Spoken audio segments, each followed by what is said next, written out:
But speaking of Steph Curry, we got Anthony Edwards coming up. So I'm very, very curious about what y'all got to say here. Very curious. We got Golden State Warriors, who were the 7th seed, going against the Minnesota Timberwolves, who are the 6th seed. Both of them knocked out their higher seed opponents. And the Timberwolves been chilling. They've been done since 5. They're a younger team. The Warriors are the older team, and they just win 7 games.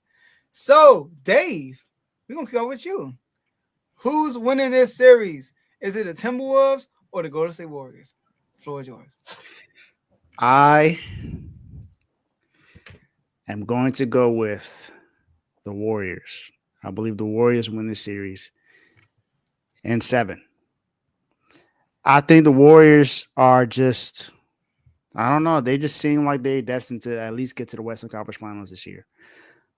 Having 2 guys, and I've been saying this since they got Jimmy, having 2 guys that one guy who has 4 rings, but he's hungry. He wants another one. And a guy who went to the championship twice with an underwhelmed team in Miami who has yet to win. He called himself a non-winner because he said he's never won at any level. Not in high school, not in college. He's never won a championship. So Jimmy Butler's hungry. But then you got guys like Draymond. If people look at Draymond and Jimmy and know they actually their IQ defensively together is they have one of the best IQ. They're one of the best IQ duos in the league. I don't know if anyone's ever said that, but those 2 guys defensively as their IQ high in the NBA. I believe that what they do defensively is going to cause some issues against Minnesota, mainly Anthony Edwards. I believe that the way that Draymond and Jimmy's going to play them, it may cause Anthony Edwards to, get a little tight. And it also depends on how Anthony Edwards is going to play defense as well. Because if Anthony Edwards finds a way to be on Steph, I think that's going to tire him out. It's going to remind him. It's going to be similar to what it was with Kyrie, but different because Steph is always moving, whether he got the ball or not. He don't stop. So I believe that may tire him out.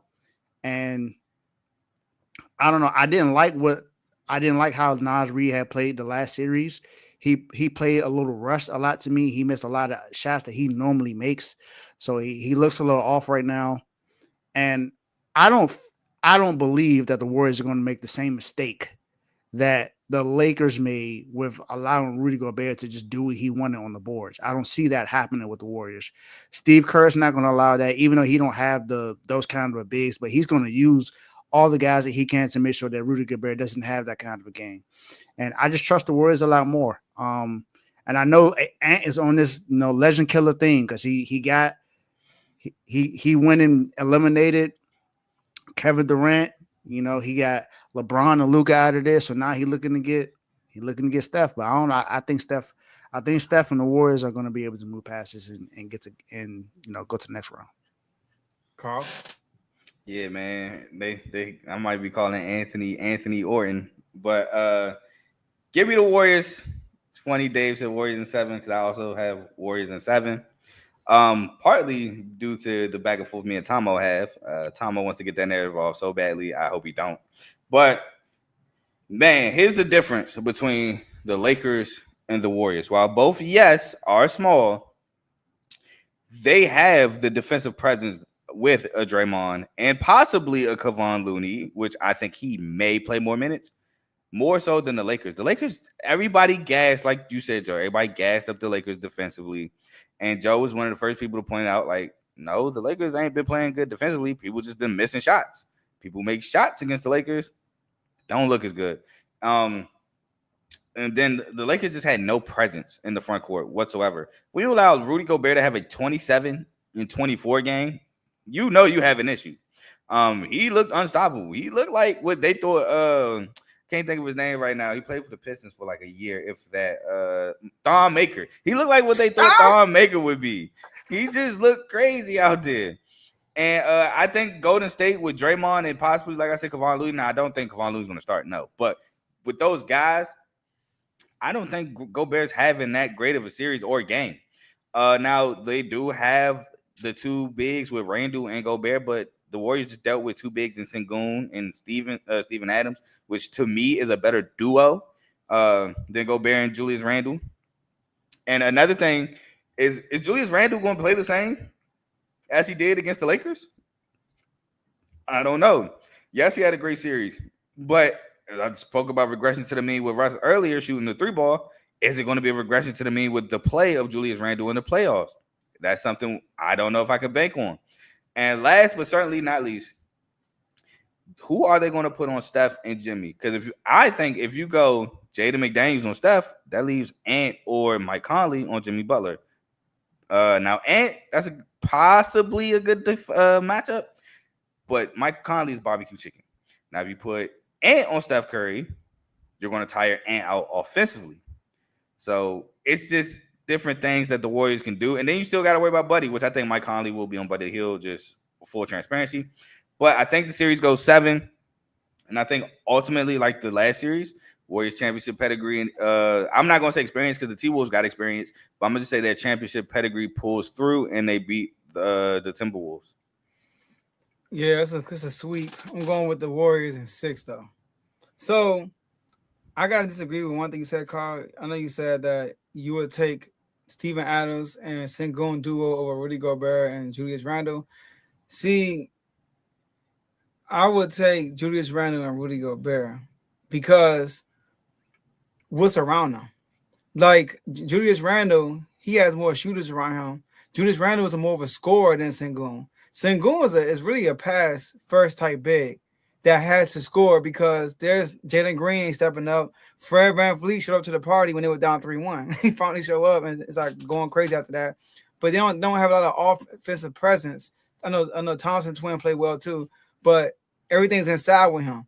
But when you look at the Minnesota Timberwolves, they spread you out. They get up a lot of threes too. So Julius Randle is really good on the isolation ball, and he's been really good facilitating the ball too, especially in the playoffs. So I would take that duo over. Yeah, but the reason situationally, I guess I can see that. But head to head, like you put the same team around him, I'm going with Sengun. Yeah, you put Sengun if he had shooters around him, Sengun would be like a baby Jokic. I'm not saying a baby Jokic. No, I got you.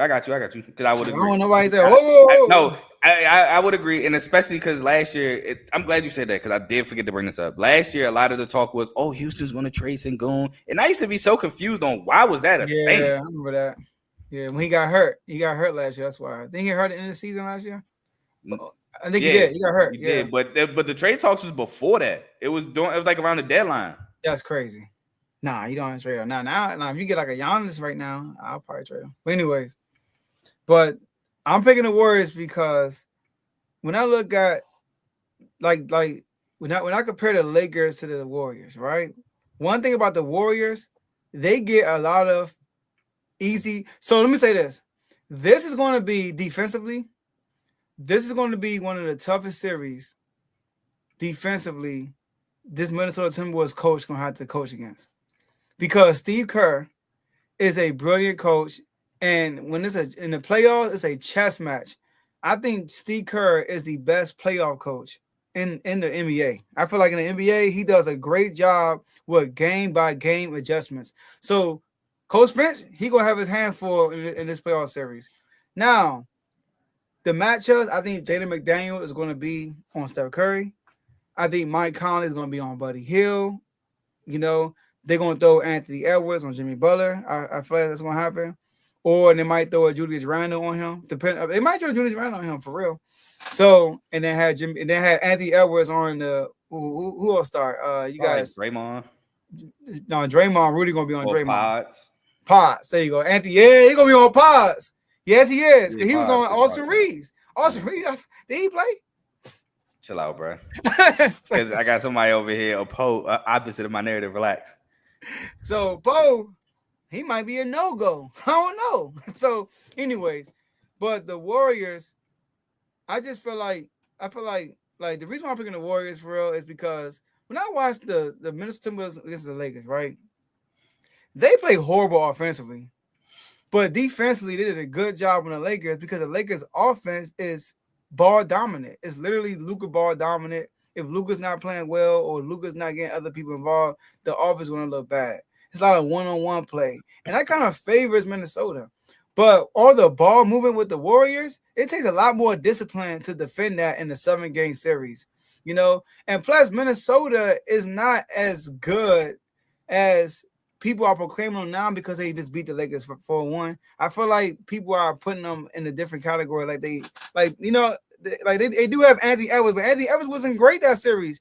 He was good in the fourth quarter, but in the series total, he wasn't great. I think he had one game, he had 40 points, but other games, it was like an okay game. Yeah, even the last game, he was 0 from 11 from 3. Yeah, he only had like 15 points the last game. Yeah. So they won that game because of their defense and fourth quarter execution. That fourth quarter execution is not going to fly with the Warriors, in my opinion. So I'm going to go with the Warriors in the close 6 games, and they're going to move on to the Western Conference Finals. And, hey, Tomo might be wrong after. Who knows? Might be. We got to get on the same page, HOA. Well, there was a guy that was in the